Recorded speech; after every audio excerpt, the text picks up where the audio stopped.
여러분, 우리가 당연하게 믿어왔던 성공의 공식이 한순간에 고철더미가 된다면 어떤 기분일까요? 수십 년간 밤을 새워 공부하고 치열한 경쟁을 뚫고 얻어낸 그 화려한 전문직 자격증이 사실은 유통기한이 다 된 티켓이었다면 말입니다. 최근 전 세계를 충격에 빠뜨린 한 남자의 경고가 있었습니다. 바로 일론 머스크입니다. 그의 입에서 나온 말들은 단순한 비판이 아니었습니다. 그것은 우리가 지식의 성역이라 믿었던 전문직 종사자들을 향한 일종의 선전포고였습니다. 의대에 가는 것은 이제 아주 사치스러운 취미가 될 것이다. 이 한 문장은 현재 한국 사회를 지탱하는 가장 강력한 신앙, 즉 의대 불패의 신화를 정면으로 타격했습니다. 그는 왜 이런 도발적인 발언을 서슴지 않는 걸까요? 단순히 주목을 받기 위해서일까요? 아닙니다.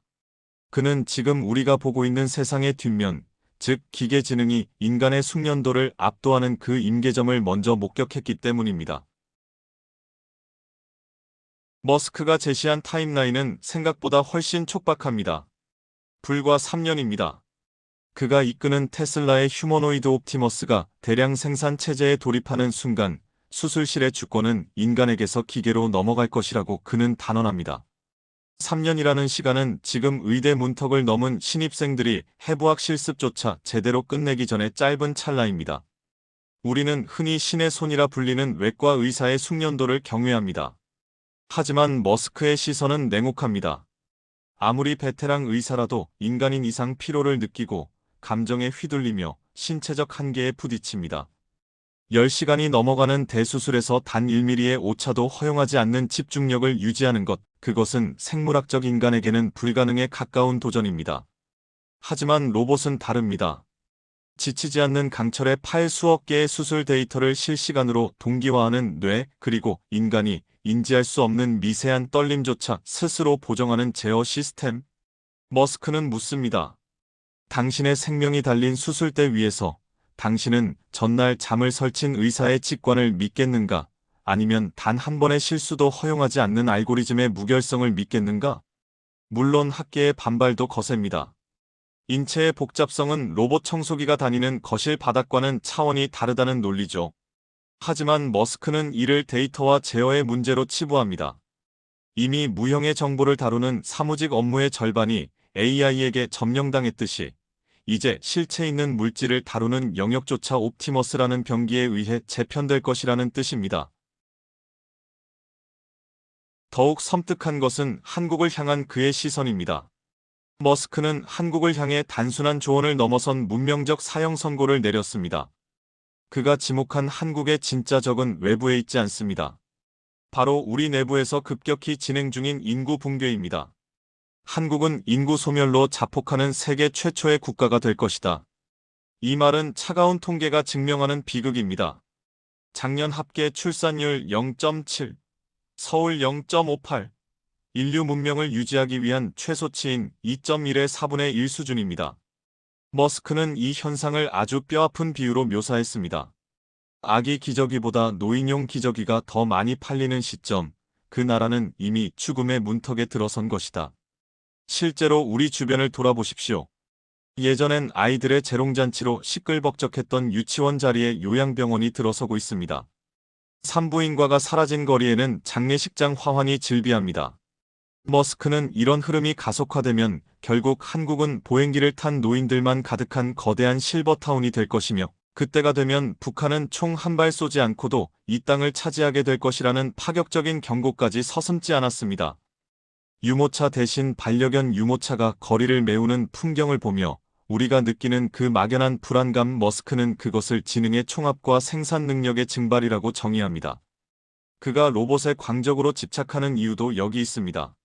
사람이 사라진 자리를 기계로라도 대체하지 않으면 인류 문명 자체가 멈출 것이라는 절박함 때문입니다. 한강의 기적을 이뤘던 이 나라가 이제는 출산율 저하라는 보이지 않는 적에게 어떻게 무너져가는지 전 세계가 숨을 죽이고 지켜보고 있습니다. 우리는 의대 입시라는 좁은 문을 통과하려 서로를 밀치고 있지만 머스크는 그 문 너머에 기다리고 있는 환자 없는 병원과 텅 빈 미래를 보고 있는 겁니다. 하지만 머스크는 절망만을 말하지 않습니다. 그는 이 혼돈의 시대에서 살아남을 반전의 전략을 제시합니다. 그것은 단순히 코딩을 배우거나 자격증을 따는 수준이 아닙니다. 그는 이를 지능의 이종교배라고 부릅니다. 그가 여러 산업을 정복한 비결은 간단합니다. 한 분야의 상식을 전혀 다른 영역으로 옮겨 심는 것입니다. 우주공학의 극한 효율성을 자동차 생산 라인에 이식하고 전기차의 자율주행 알고리즘을 수술 로봇의 뇌로 옮기는 식입니다.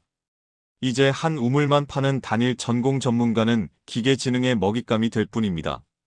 미래의 권력은 서로 다른 영역의 맥락을 연결하고 기술의 점들을 이어 새로운 가치를 만들어내는 융합형 인재에게 돌아갈 것입니다. 의대 합격증이라는 단 한 장의 종이에 인생을 거는 것이 얼마나 위험한 도박인지 머스크는 데이터로 증명하고 있습니다. 이제 우리는 정답을 맞히는 공부를 멈춰야 합니다. 대신 이 거대한 기술의 파도가 어디로 흐르는지 읽어내는 통찰의 눈을 길러야 합니다. 세상이 AI 칩의 화려함에만 환호할 때 머스크는 조용히 미래의 심장을 장악하고 있었습니다. 바로 에너지와 인프라입니다. 그가 테네시주에 지은 거대 발전소는 단순한 전기 시설이 아닙니다. 그것은 미래의 신이라 불릴 AI를 먹여 살릴 거대한 식량 창고입니다. 1기가와트라는 가공할 전력량. 그것은 AI라는 괴물을 길들이기 위한 필수적인 조건입니다. 머스크는 이미 알고 있습니다. 연산 능력 AI은 돈으로 살 수 있지만 그것을 지탱할 에너지 인프라는 국가적 결단과 시간이 없으면 불가능하다는 것을요. 중국이 태양광 패널 생산에 사활을 거는 이유도 결국 미래지능 전쟁에서 누가 더 값싼 에너지를 독점하느냐가 국가의 생존을 결정하기 때문입니다. 그는 현재의 대학 교육을 비싼 사교 클럽이라 꼬집습니다. 이제 지식은 공기처럼 어디에나 존재합니다. 중요한 것은 그 지식을 어떻게 융합하고 어떤 인프라 위에 태울 것인가입니다. 의사 면허증이 아니라 이 거대한 에너지와 지능의 흐름을 읽어내는 능력이 당신의 10년 뒤 자산 가치를 결정할 것입니다. 일론 머스크가 처음 미국에 발을 내디뎠을 때 그의 손에 들린 것은 낡은 가방과 몇 권의 책뿐이었습니다. 하지만 그는 안정적인 길을 거부하고 아무도 가지 않던 황무지로 뛰어들었습니다. 남들이 정답을 외울 때 그는 세상을 바꿀 질문을 던졌습니다. 수년 뒤 그의 예상이 모두 적중했음을 인정한 노 교수의 편지는 우리에게 시사하는 바가 큽니다. 이제 공부의 시대는 끝났습니다. 바야흐로 적응과 통찰의 시대가 도래했습니다. 낡은 자격증 하나에 인생을 거는 것은 가라앉는 배에 가장 좋은 객실을 예약하는 것과 같습니다. 여러분은 다가올 풍요의 시대의 주인공이 되시겠습니까? 아니면 사라져가는 과거의 영광을 지키는 파수꾼으로 남으시겠습니까? 머스크의 경고는 단순한 위협이 아닙니다.